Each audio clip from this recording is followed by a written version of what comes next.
Okay, so I'm Martyn Wagstaff of Springfield Advisory, Talbot resident, born and bred. Previously, I was the Mental Health and Wellbeing Advisor at Tata Steel.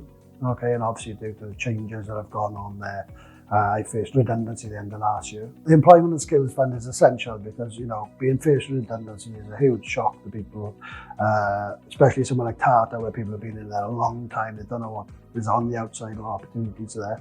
So this really helps you have a look and support you into your next step. Reach out for any support you can. There's lots of support available from the Employment Skills Fund. There's Business Wales. There's lots of things there from the employability team. I think you just need to go and find out. The guys are really helpful and they're willing to support you. So just go and ask the questions of what's there for you. Previously, I was the Mental Health and Wellbeing Advisor at Tata Steel.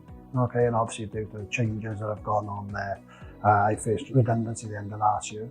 My last day of work was 31st of December.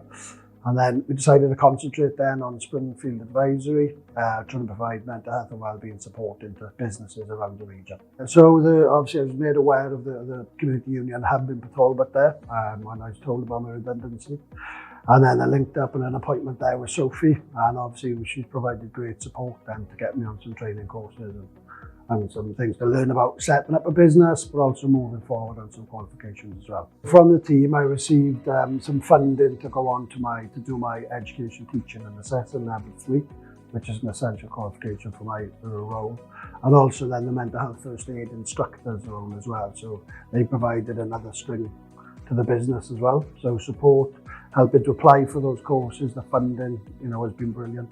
Especially as one of the courses was based in Oxford, so they helped us with the travel and accommodation as well. So that was a great help financially as well. My motivation to do the Master Neuro-Linguistic Practitioner was to develop my skills and experience to offer that support in the mental health field.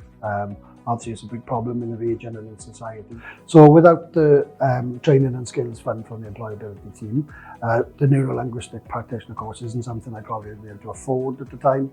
And also the support to find the right provider and fill in the forms and everything was a great help. So on Springfield Advisory, we're hoping to grow, through the years here and provide that mental health and wellbeing support for employers and their employees in the area.